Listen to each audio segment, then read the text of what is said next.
Welcome to the Mental Health Boot Camp Podcast. Woo! We are the champions, everybody. We're back from our 2-week hiatus. Back from the hiatus.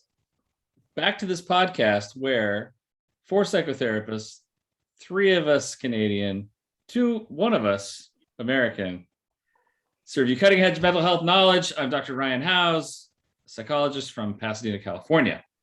And I'm Dr. Brooke Lewis, a registered clinical counselor from the greater Vancouver area. And I'm Joanna Boyd. I'm also from Coquitlam. I thought you were in a QuickBooks course, right, Joanna? Amazing you showed up. Yeah. And I'm Chris Boyd, counselor from the greater Vancouver area. Great to see all of you. You too, Ryan. Yeah, Joanna's still away learning things, and she'll come back and teach us all about QuickBooks when she comes back, I'm sure. I'm sure it's very riveting. Oh, yeah. I'm sure she misses us greatly. Probably, maybe. Wouldn't be kind of awkward if she didn't? She's like, this is great. Way better way to spend a Thursday night. I know. 3.5 hours learning QuickBooks. Sounds like the perfect Thursday. You know, if you have to spend 3.5 hours for every week for 6 weeks, can you really call it QuickBooks? Oh, no? I mean, that seems to kind of go against the rules there. I mean, come on. Ryan, I think you were planning that joke. That was way too well executed there. I just thought of it. I did, off the cuff. Firing on all cylinders. Well, that one, yes. So welcome back, everybody. We're back in the saddle. We've got more psychology to discuss.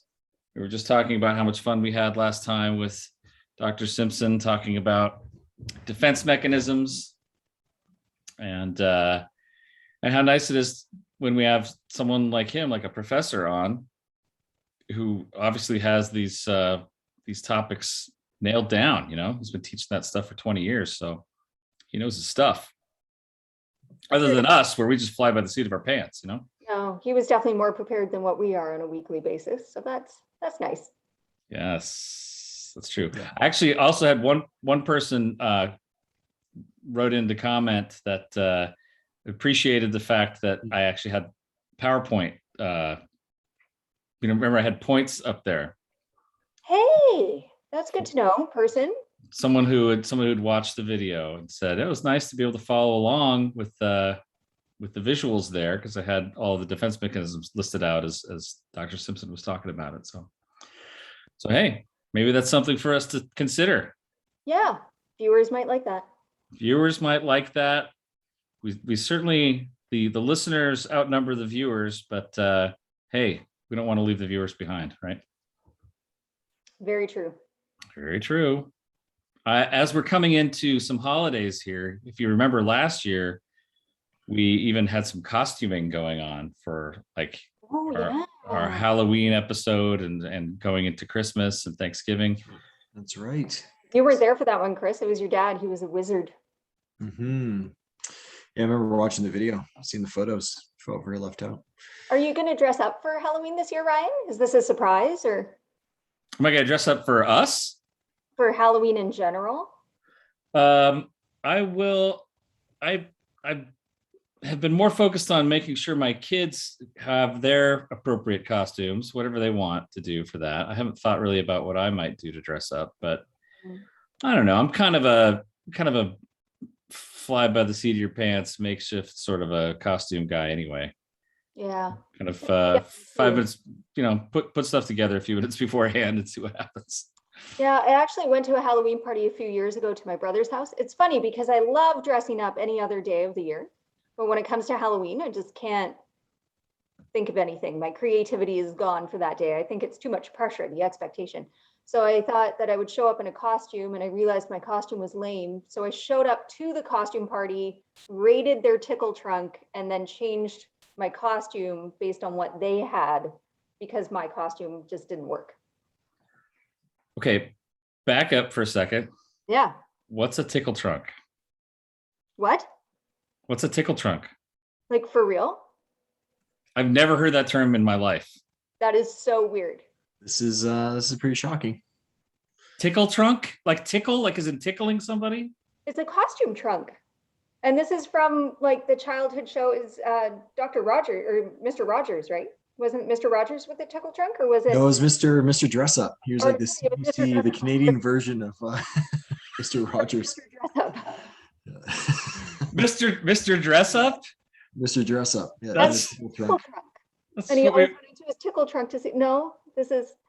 that's what we might call a little on the nose, you know? Hey, what are you, buddy? Oh, I'm Mr. Dress Up. You know, you don't have to ask, what do you do at that point? You just kind of know. Yeah. Okay, so Mr. Dress Up is a CBC, Canadian Broadcasting Company sort of guy who has costumes that you and then do all like many households then in Canada have their own tickle trunk? We don't like have like Mr. Dress Up's tickle trunk. Like he had like a real trunk that Yeah. had costumes in it. But that's what you refer to it as wherever you like if it's an old box in your storage, then that's your tickle trunk. Because it's Oh my the costume, gosh. it's where you hold the costumes. It makes perfect sense. Wow. Yeah, so it was a show. It was probably Mr. Rogers, because I think I watched Mr. Rogers as well. But yeah, Mr. Dress Up would lead kids through a series of songs and stories and arts, crafts, and imagination games. As you can That's right. imagine, lots and lots and lots of different costumes. Sounds great. Yeah, there you go. And does tickle trunk sound a little creepy too, maybe? I don't know. To us. It's Back very then, it sounded pretty magical. I don't know what's on your mind, but no, back then, it does sound pretty creepy. Okay. Yes, you know, we had of course Mr. Rogers, we had Captain Kangaroo, we had a few other folks, but I've never heard of Mr. Dress Up. Well, this is a great piece of very impromptu Canada-US difference here that Brooke and I are both astonished. I'm like, what is that? And Brooke's like, you don't know? I genuinely thought you were doing the Ryan thing of like, what is that? Can you tell our listeners about what that is? But I know what it is, but I'm going to inquire and be a good moderator. Like, I thought you were doing that thing. I wasn't. I've seriously never heard that term before. Wow. That's funny. Well, I can't imagine living a life without a tickle trunk in your past, you know?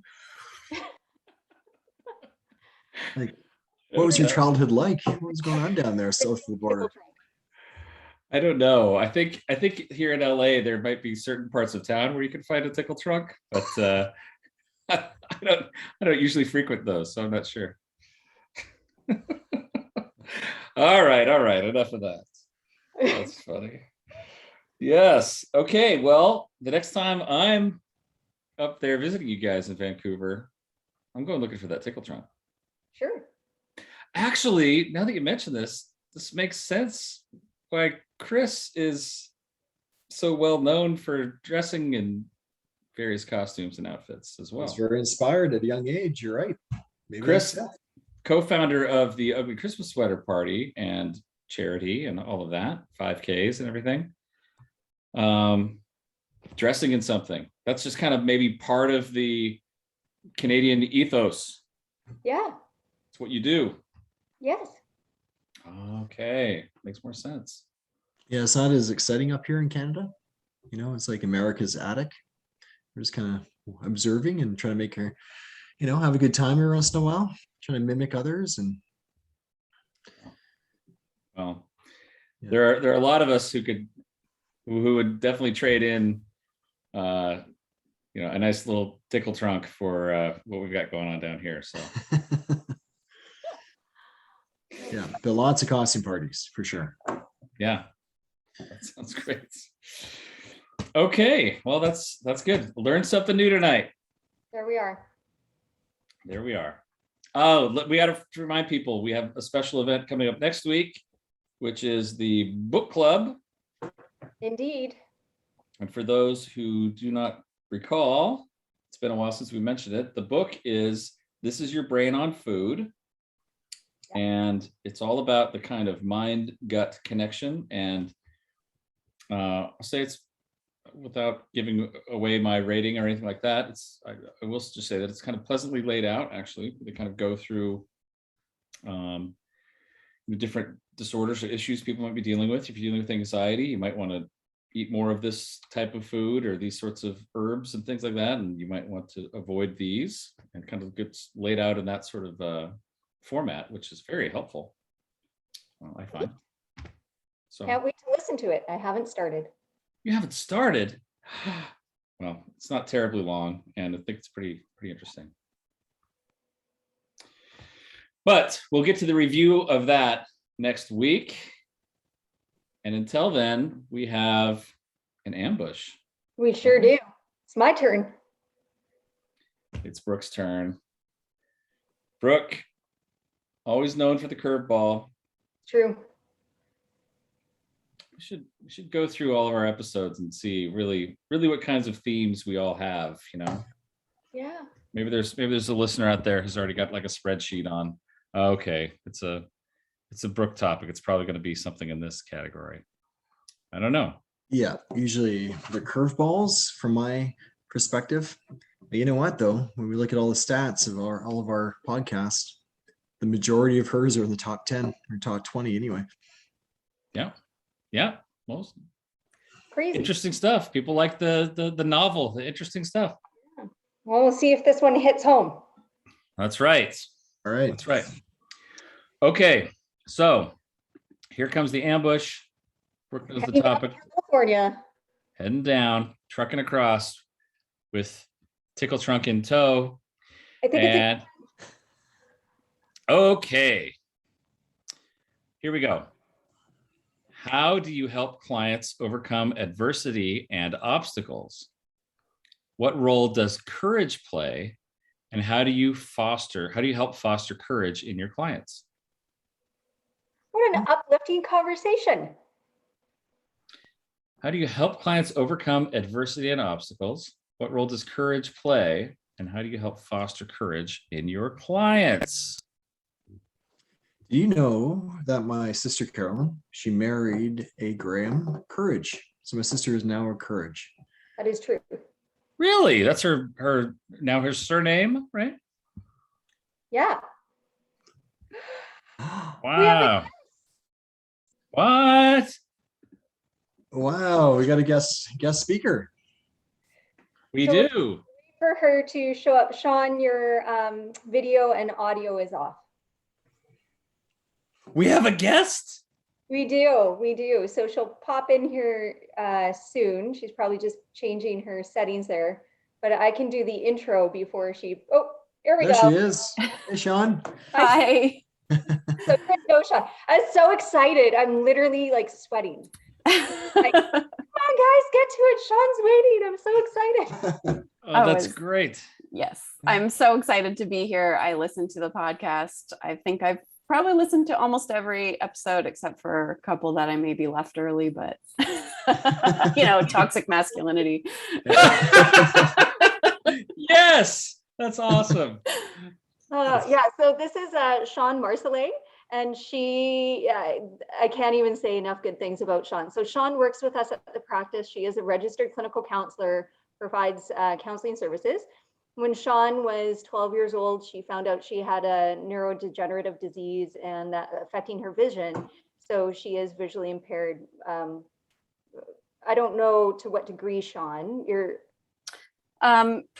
very low vision. Like I have light perception and I can see a little bit of shapes and movement in my peripheral vision, but I've been legally blind all my life. So it was a degenerative condition that gradually my vision deteriorated. So my best vision was probably looking through a toilet paper roll. So I've never had like a full field of vision, but I could read print and I could kind of look at a face, but I was piecing it together one feature at a time. So yeah, pretty much grown up with a visual impairment, and now I would call myself blind. I'm pretty darn close. Mm-hmm. Now, what's also amazing about Shawn, some pieces that I'm going to be boastful for her. Shawn is very humble, so you would never know these things, but she was in the 2004 Paralympics. And she has also started a nonprofit organization called Blind Beginnings that serves about 300 families in BC. And they help provide services and life skills to visually impaired families, down to something that they do called doing the blind grind. So here we have the grouse grind, which is a pretty intense hike. It's challenging. It's very challenging. So they train for months and they hike up the grind together. It's pretty cool. And Wow. she was on the national team for the only sport that was actually created as a visually, like a visual impairment sport. I forget what that sport was called though. Goal ball. Thank you. Yeah. And so she played on the national team for that as well. Wow. So I think if anyone knows how to overcome adversity and inspire people and motivate courage, I think it's Shawn. Oh, thanks, Brooke. You're welcome. Yeah, great to have you, Shawn. Yeah, Thank you. what a great surprise. Shawn, it's wonderful to meet you. What a delightful surprise, and I'm so glad to have you here with us today. That's great.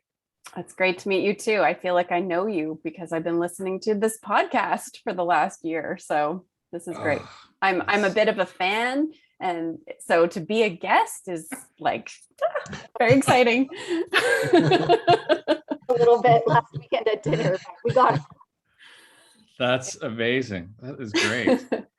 Really quick, just before we dive into this, Shawn, do you know what a tickle what Tickle trunk. Of tickle course trunk I is? do. Oh, Yeah, she's not a monster, Ryan. Of course she Mr. knows what Dress it's about. Up. I loved Mr. Dress Up as a kid. He was much better than Mr. Rogers, gotta say. I mean, Mr. Rogers is good too, but Mr. Dress Up, he was lovely. wow. It sounds great. Sounds like I missed out in my childhood. So okay, good to know that you're on board with this, and I guess all Canadians. Does Trudeau have a tickle trunk? I wonder. I don't know. All right, enough. Let's get back to the topic here. Yes. Okay, this is great stuff, and gosh, glad we've got you here with us. How do you help clients overcome adversity and obstacles, and what role does courage play, and how do you help foster courage in your clients? So, Shawn, I would imagine you might have something to add to this topic, right? I do, yes. Being an Olympian and all, my goodness. Well, yeah, I think really a huge advantage that I have is that the first thing that clients see when they meet me is my white cane. And so, and now that I'm doing a lot of my counseling virtually since COVID, it's still the first thing that I talk about in the counseling room, because I just, I have to explain that I might not make eye contact, or I might not notice some of the non-verbal things that are going on with the person. So I have to say that I'm blind, or that I'm visually impaired, and, kind of like put them at ease around that and let them know that they can ask me any questions. So I think right off the bat, they realize, oh, okay, this person has overcome some adversity. So it gives me a bit of an edge, I feel, right from the start. Absolutely. They know that you understand that, and they know that you've lived that and persevered and thrived as well. So but I guess also just listening to their fears, their concerns, validating their feelings. I often can relate to my own lived experience to whatever their obstacle is in some way. So, if it's anxiety, maybe anxiety in social situations. Well, I have a version of anxiety in social situations myself, maybe for different reasons, maybe not the same sort of anxiety, but worrying about, will I be able to find a seat, or how will I know who's in the room, or is there food on the table, and how am I going to access that, or do I want to, or am I going to ask for help? So all of those things that I experience all the time make it easy for me to relate to a client that is experiencing some fears about unknown situations. oh my, yeah, absolutely. Yeah. And what I'm just curious, Shawn, how do you tend to default more towards asking for help and seeking that if you need it, or do you tend to kind of wait back, kind of observe a little bit, or kind of read the Oh, environment in some way? Interesting that you ask that, because when I think about courage, asking for help is still one of the things that I struggle with. I think, adjusting to living with a disability comes with a lot of overcoming the misconceptions or the stereotypes of that disability and internalized ableism and all of those things. So for a really long time, I did not ever want to ask for help because I didn't want to be a burden to anybody. And so I'm a bit of an overachiever.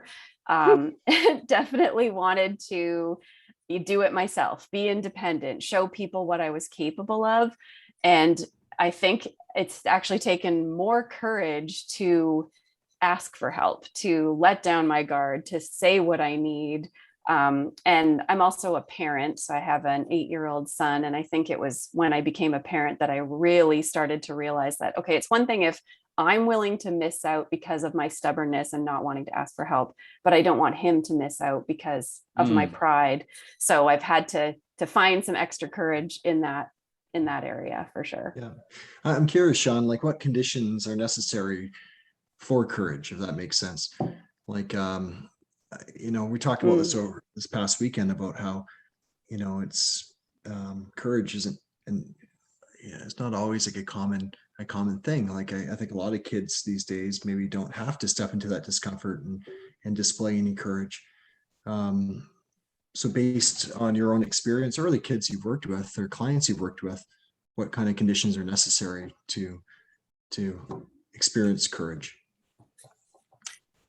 Well, I mean, I guess it depends how you define courage. And I think when people hear the word courage, they think of some big, bold thing like skydiving or, doing something really scary. When I was about 24, I had an opportunity to apply to work abroad, and I didn't know where I would end up in the world. And I was terrified. And somebody said to me, courage is being afraid and doing it anyway. And that was kind of the first time in my life where I was like, okay, this is terrifying, but I think I want to try this. And so I don't know, when I work with clients around their fears, I think telling them that courage doesn't mean you're not afraid. It means you are afraid, and that's okay. And we're all afraid. So, it's just facing that, like, let's tackle this obstacle, this fear, break it down. What are you actually afraid of? And I don't think I'm answering your question. I think I've kind of gone off on a tangent, but because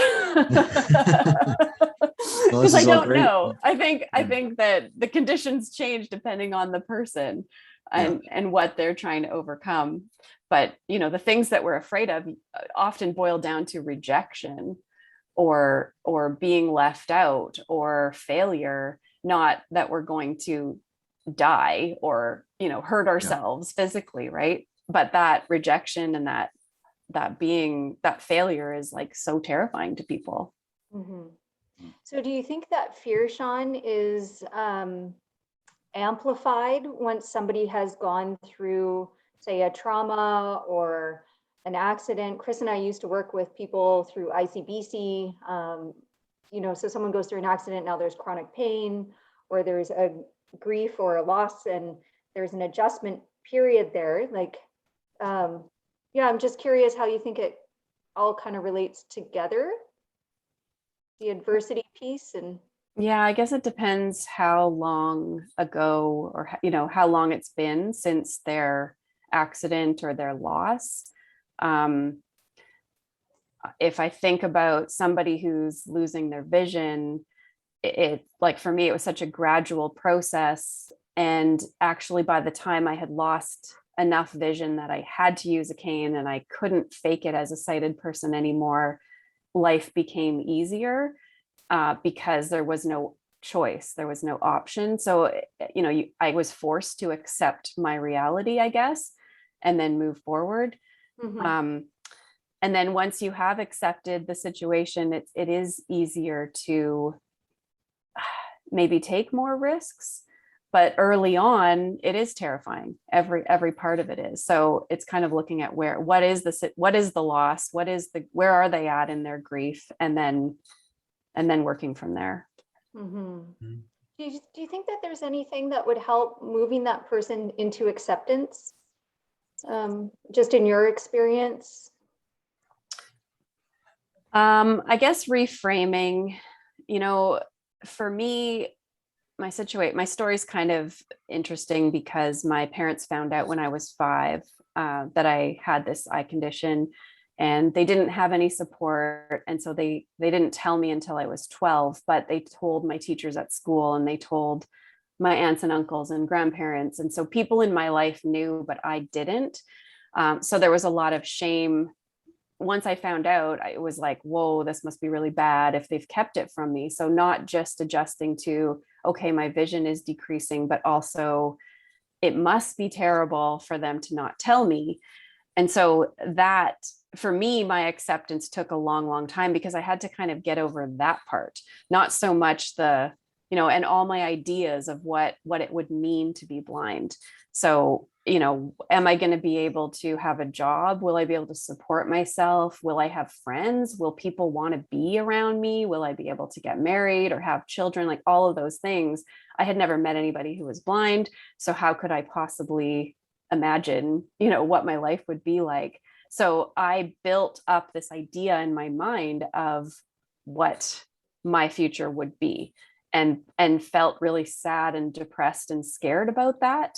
And then as I began to actually learn more about blindness and meet people who were blind and hear stories of people who were all the things I thought I couldn't be, that helped me accept, and move forward. So the work that I do is working with families when they find out their child is blind, and instantly they meet me. And so hopefully that's shifting their idea of their child's future immediately. Like, okay, this person is in a job currently, is a parent, is a counselor, is, all of these things. So if they can make that shift right away, then that grief is going to be a little sooner, I think. Shawn, Like when you talk, sorry. Oh, okay. I was just going to maybe summarize or paraphrase a little bit. Like, so by leaning in to it, almost like, so for yourself, you were, searching out education or trying to meet people. So by leaning into it, by being curious, then that seemed to help make it less scary and make it easier to move towards acceptance. Yes, although I guess initially there was a lot of pushing back and denial, and I'm not blind like those people. And, I can still see, and trying to fake that I was fully sighted and not using a cane and all of those things. So, like it took me a long time, but I guess because I have been through the whole process, I kind of know how to maybe speed things up for the kids and the families that I work with. Ryan, did you have a comment? Sorry, I did. And I'm just curious, Shawn, when you mentioned the fact that your parents knew it when you were 5 and you found out when you were 12, I had an emotional reaction to that. And I'm just curious, and I'm not trying to throw anyone under the bus or anything, but I'm just curious, do you wish you would have known sooner, or was there, I guess for me, it would be the whole feeling of, gosh, everyone around me knows about this, but me. That would have been really shocking to me. Yeah. And I don't think my parents will ever listen to this, but I'm always very sensitive to their feelings. But they said that, well, first of all, my parents had me really young, like right out of high school. So they were really young, and there was no support really available to them. And they thought that if they told, like, how do you tell a 5-year-old she's going blind was kind of right. So they thought if they told me, they worried that I would give up on life, and they wanted me to just feel like a normal kid. So I totally get that. But yes, I do wish that I had known right away. I think the fact that it was kept a secret made it much worse in my mind. Like it is this, because on the day that they told me, my vision didn't change. Nothing changed physically for me the day before I knew to the day after I knew, but I felt like a completely different person. I felt like I was not the person I had been before. I remember going to school and thinking, wow, none of these kids know that I have this thing, this disease, that I'm so different from them. Like it just made me feel like the other instantly. Whereas with the kids that I work with, I work with kids from birth, and they have a white cane as soon as they're moving independently, like 2 years old, they're going to have that cane to help them navigate. It becomes just like you put on your shoes and your coat and you grab your cane and it's part of what you do. And they don't actually know that they're different until that they learn that they are from other people, right? So when you're born blind, you don't feel that sense of loss. You're not missing anything because you never had it to begin with. The parents are grieving, but the child isn't, not until they're told you're different. You do things differently. People will treat you differently. You're less than in some way. So that's sort of the message that I got when I was 12, that I'm not like everybody else. I have this deficit, and good luck. It was kind of how I felt. Yeah. So those beliefs that you face, those myths, really seem like, dare I say, almost an equal obstacle in overcoming the adversity. More. To break through that. Yeah. So even more than the disability itself, the loss itself, but yeah. I can swim and run into David Duchovny in the swimming pool 3 times. That's true story. David Duchovny switched lanes. And I can go to the Olympics and I can be on the national team and I can get a master's in counseling and nonprofit. Yeah, I often say that like physically not being able to see is not something that bothers me at all, because once you've learned, I have a screen reader on my computer and I can access the internet and all the things that I need to do my job. And I just have a different way of doing things, but there's not very many things I can't do. But it's people's perceptions of blindness. It's the way I'm treated in the world, the expectations that are lowered for me. And my own internalized feelings about my blindness because of that has been the challenging part about being blind. Yeah. So do you think that there would be a parallel? Sorry, I'm totally like hijacking Ryan's role and Chris's question. One more question, and then I'll stop for a little while, maybe 5 minutes. So get your questions ready, you two. I'm just curious, like in that regard, like your experience there of having to battle the world's opinions and myths on you and how you're treated and perceived and how people act differently. I would want to draw a parallel to mental health. So if somebody has a diagnosis of extreme depression, anxiety, bipolar, schizophrenia, whatever that is, all of a sudden the world changes and treats them differently. Yes. Do you think that would be kind of an accurate, a somewhat comparable situation? Absolutely. Yeah. And it's easy for me to have empathy with any client, with any of those sort of labels that are different, right? That have some stigma attached to them. And I think the client also recognizes that with me, that I would understand that, which sort of helps me establish rapport pretty quickly, usually. Sure. Shawn, you work with so many families. Families just trying to make sense of obviously the situation and how best to support their kids. Obviously, parents are very compassionate. They want to do what they can to support their kids who might be sight challenged or dealing with any mental health disorder. But by jumping in there and helping them out too much, does that kind of work against them in terms of fostering that courage and stepping into that discomfort? You mean helping the kids too much? Like the parents being, I recall a story you told me about, I think one of the camps that you put on, and one of the children were there, and there was time to get some food. And the child was still sitting there as the other kids and staff were getting food. And so I think he had a conversation with that child, and I guess they actually never learned how to do that by themselves, right? So that it kind of was prompted by that story you told me. Yeah, so learned helplessness is something that's really common in children that are blind, because people do things for them all the time, trying to be helpful and trying to make it quicker. And, you know, it's hard for you to do that, so let me do that for you.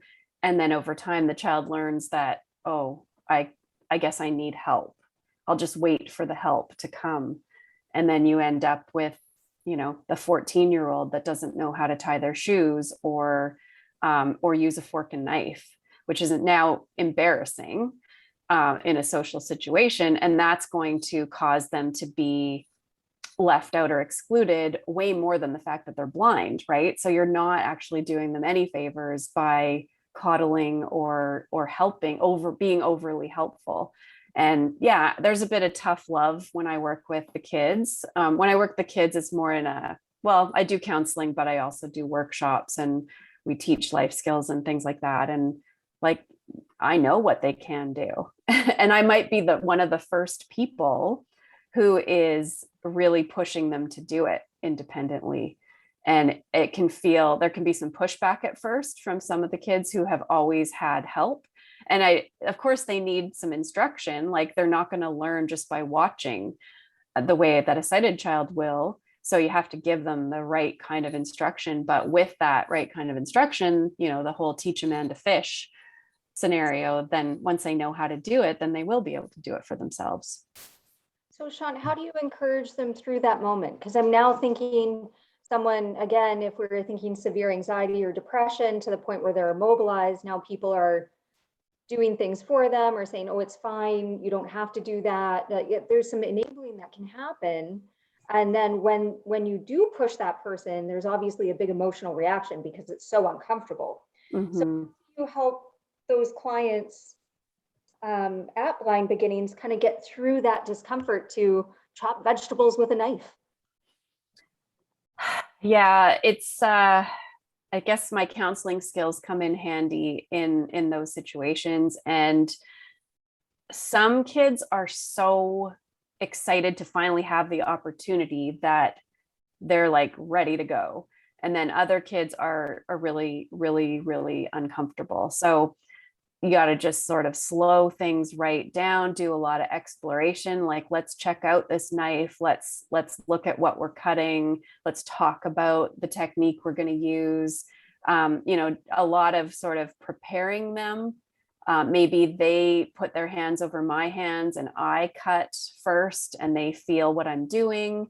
So lots of different strategies, but really, and making sure that they're relaxed and calm as we do the thing. So, you know, for teaching somebody how to take a cookie sheet out of the oven and it's hot, well, we're going to practice that with the oven when it's cold first and make sure that they can take it in and out, you know, really seamlessly. They know exactly what to do, and then support them through the process when it's hot. So yeah, just kind of being really patient and slow. Mm-hmm. Good. It looks like Ryan's writing notes right now. I'm taking notes here. This is great stuff. Yeah, at our we did this presentation or a workshop. We're up in Whistler together, Brooke, Shawn, and I, and 18 of our colleagues. And I was talking a bit about courage and the presentation I did on kind of evolutionary psychology and whatnot. And I kind of felt that these enduring cultures, from an evolutionary perspective, I think they encouraged courage a lot more than our generation today. And I suspect that maybe our youth of today, they might be enabled or coddled a bit too much, perhaps. So as they get older, or go on to college or get a job, they might be an increase of anxiety there, have a hard time kind of dealing with any type of hardship that takes place, right? So yeah, I think this whole idea can be brought into all sorts of challenges that we face. throughout our lives. Mhm. Something that I've found, Shawn, is, and I agree with everything we're talking about here about when, times we need to ask for help or pull upon your own courage, draw upon your own courage to do things for yourself. But also it is kind of the challenge of the limitations, right? Like I would love to be an NBA basketball star, but I'm a middle-aged man who cannot play basketball that well. And so I have to embrace the fact that I'm not going to be able to meet that goal, right? And really grieve it, I guess, and find a way. At least I'm a parent as well, and I think I hear a lot of messages for our kids that you can be anything you want, you can do anything you want, and unfortunately, that's just not always the case. And while I am all for trying to help people reach their potential, I know that sometimes there are limitations, that they're just natural human limitations that we're just not going to be able to have.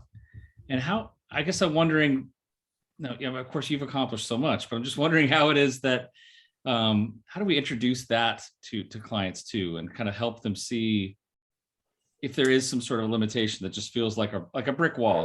There really is no getting over this thing. Not everyone is going to be able to be an NBA basketball player, that sort of thing. Mm.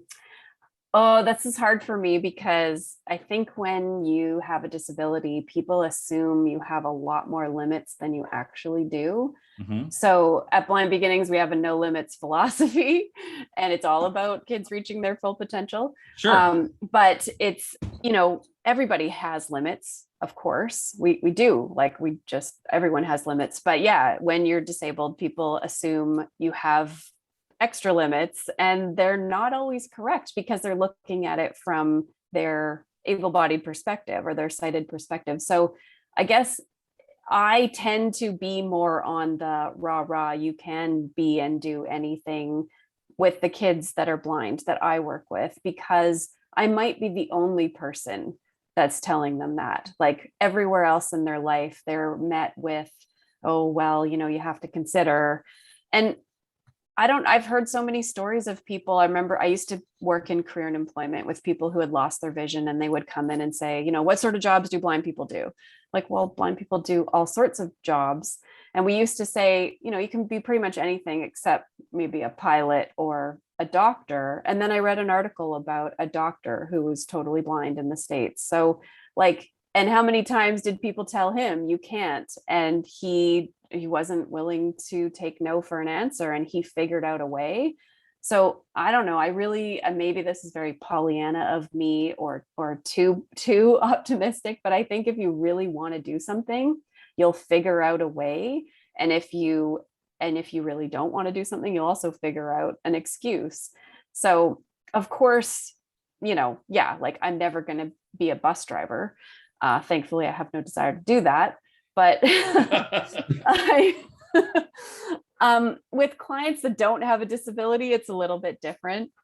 I'm probably not going to push as hard, but I think that when they are speaking with me, there's sort of that element of like, whatever their obstacle is that they're trying to overcome, it's impossible for them not to consider what I've overcome in their minds, right? So that might motivate them a little bit just in itself.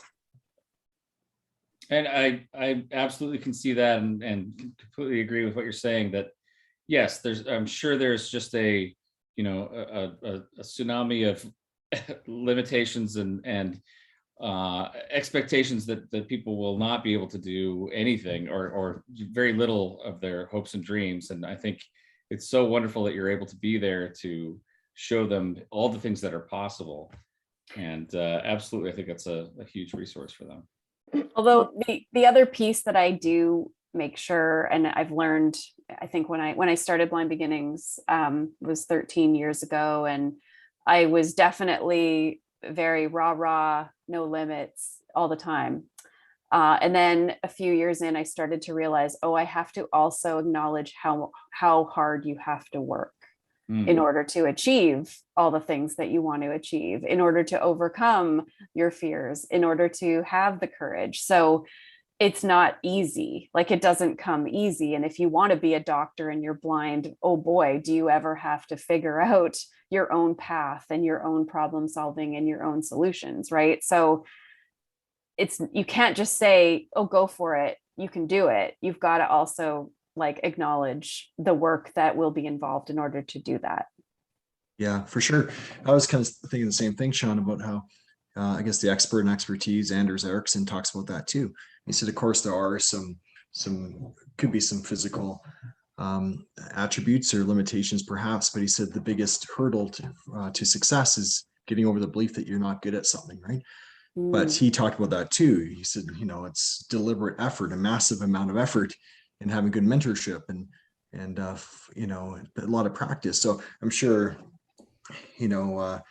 Ryan, for you to make the MBA probably would have taken a lot of effort, probably would have compromised your ability to become a psychologist or maybe your relationships and all the other things, right? Might have thrown that balance out of whack a bit.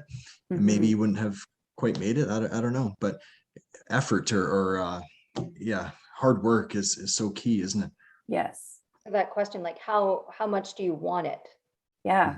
When it comes to those elements, do you think that question comes into play when it's overcoming the adversity part, like in regards to learned helplessness? I mean, when someone's in that state and they really don't think life is possible, that's a really hard sell to try and convince someone to put in the effort to make it worth living, right?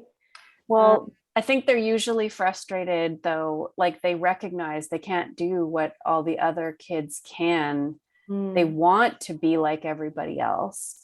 They just don't believe that they're capable now. So it's undoing that. A lot of the work that I do with these kids is sort of undoing the damage that's been done. It is like, letting them know that they can. And sometimes literally by me saying, look, I can do it and I'm blind, so you can too. Like, trust me on this and let's figure this out and let me teach you. So role modeling and mentoring is like really, really key and important. And I didn't have that when I was growing up. So there was nobody, I didn't know anybody who was blind except my great grandma. And, she was frail and old and not a role model to me at all. And she wasn't blind as a child. So yeah, I think, I've lost my train of thought again. I'm up past my bedtime, you guys. We do this a little late. I guess that's true. That's for sure. It's okay. Yeah. Do you mind if I ask a couple practical questions? I think we, along with you, I know we have a couple of other therapist listeners out there, and I'm just curious about how being, partially sighted impacts the therapeutic work that you do, because there's a lot of for a lot of emphasis in graduate school, at least a lot of people talk about things like eye contact and things like behavioral observations and these sorts of things. Yes. Now we know that that's not always essential, because psychoanalysis people are not keeping eye contact, and people do teletherapy over the phone where you're not seeing anyone at all. So I'm just wondering, for you, how does that work in the room for you, as far as reading body language, for example, or something like that? Yeah, I mean, you can tell a lot just by the way somebody speaks, like how comfortable or how anxious they are in the way that they speak, in the way that they sit down in the chair, whether they're moving around a lot, rustling, shifting their body, the way they take a breath in. I would say 99% of the time I know when someone's crying, by the sound of their voice changing, or just the pause where they're talking and now they've stopped because they can't. So there's a lot that I can figure out. There's definitely things I miss. Like I don't know what somebody's race is if nobody tells me, until it comes up And it's an awkward question to ask somebody. And so Sure. I've had to figure that out, and that might be important. It certainly tells me something about their life and so or age, although usually that comes out in the intake, but what they look like, right? Like how tall or small or big they are, those kinds of things. But and interesting, some clients I think really appreciate that I can't see them, so that they don't have to feel self-conscious. But then I also end up with clients who have felt invisible in the world, and then they end up with a therapist who's blind, which is kind of ironic as well. And we end up talking about that. So when I was doing my master's, my practicums and stuff, it definitely came up, and people they drilled in the importance of body language and worried about how I would be able to do the job because of that. But I haven't really found it to be a huge deficit. I think that I've been living in the world for so long without my vision, I'm used to taking in through my other senses and through that, that other way. When COVID happened and everything went virtual, counselors were talking about how hard it was that they could only see the face and they couldn't see the whole body. And I was kind of laughing to myself, like, yeah, welcome to my life. This is just normal for me. So yeah. Although I remember you, Shawn, mentioning in a case consult that virtual is harder for you as well, whether it is if the client wants a video or phone, because you can't necessarily hear them shifting in their chair. Yes, I do miss that. I'm not getting the same amount of information that way.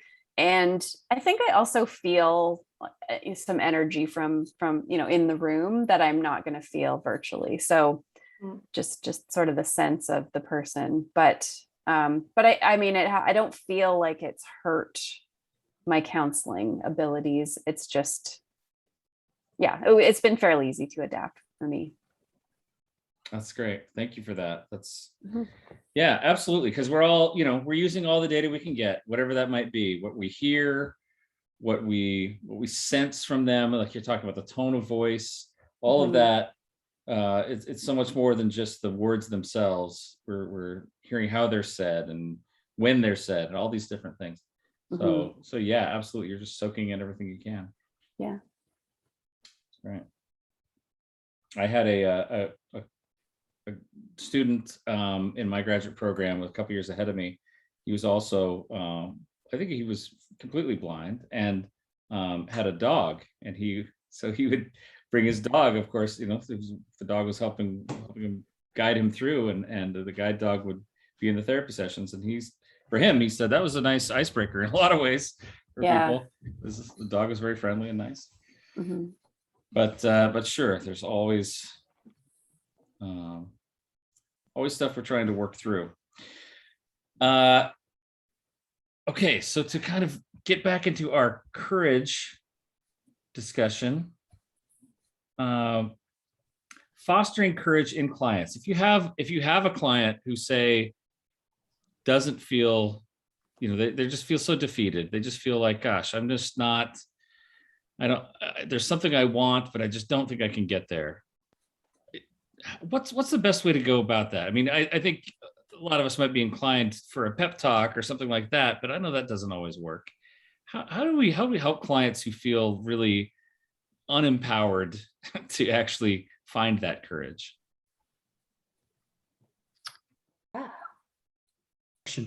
I think often the why, just why is this important to them? That kind of pops into my mind. And then even just trying to break it down into sizable chunks, right? Because a lot of people, they're looking at the bigger picture, and that seems so daunting, so overwhelming. So if you can help them explore those steps, I think that can be beneficial. Yeah,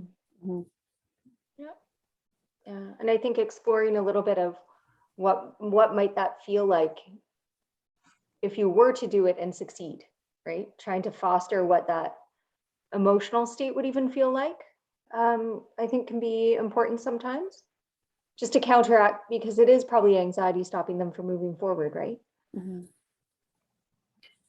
I tend to look at what are you afraid of what's the thing holding you back, and go to the worst case scenario of like, okay, so what's the worst thing that could happen if you do this thing, or if you don't do this thing.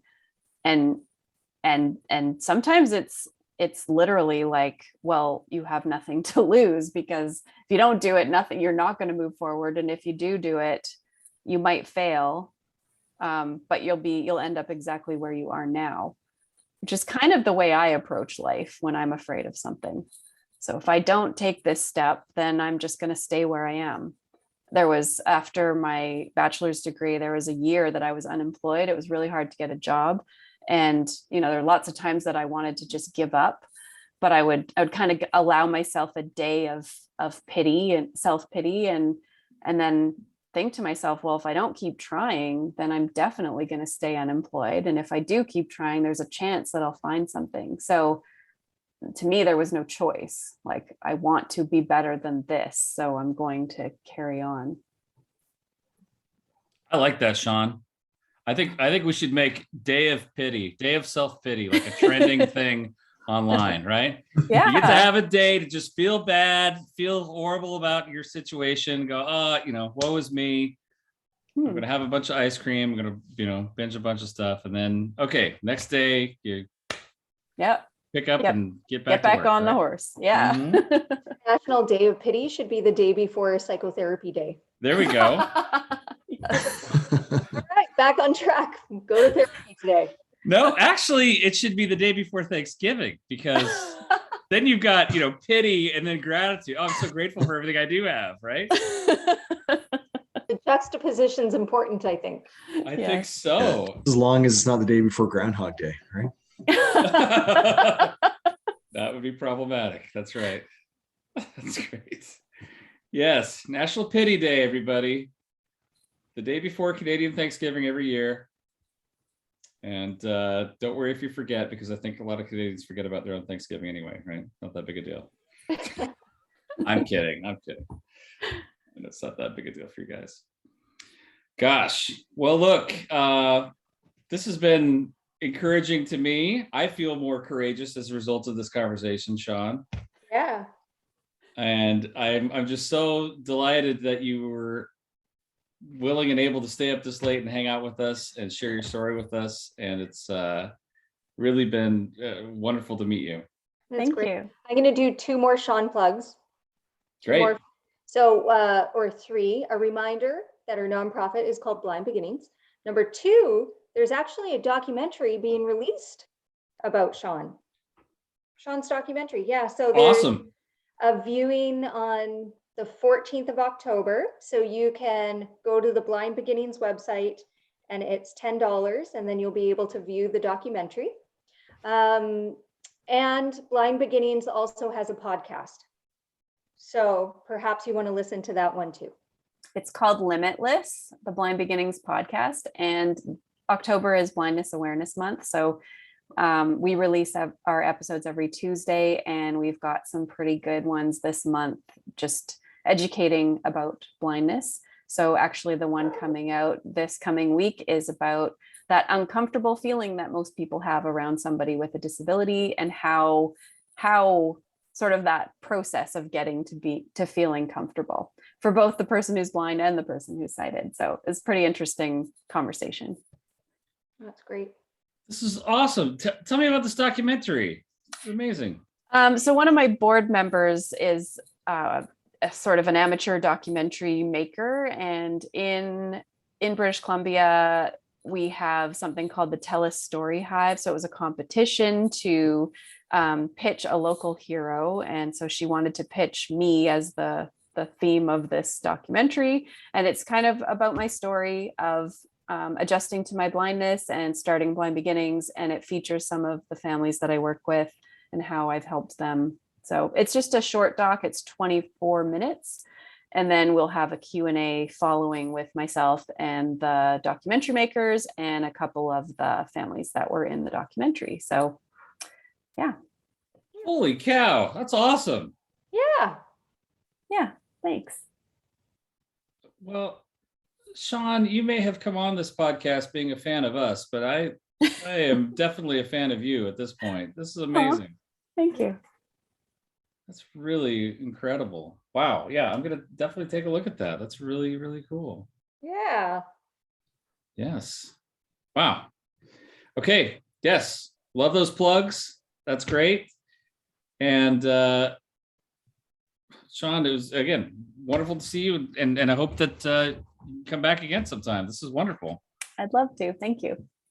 That's Very great. welcome. Okay, well, I guess we'll wrap this up then and say like and subscribe Shawn's podcast, please. And then watch Shawn's documentary. And please support Shawn's charitable organization, please. And you know, we can forget about us this week. Just do all the stuff that's about Shawn. This is amazing. And that's it for tonight, everybody. Good night. Bye, everybody. Bye, everybody.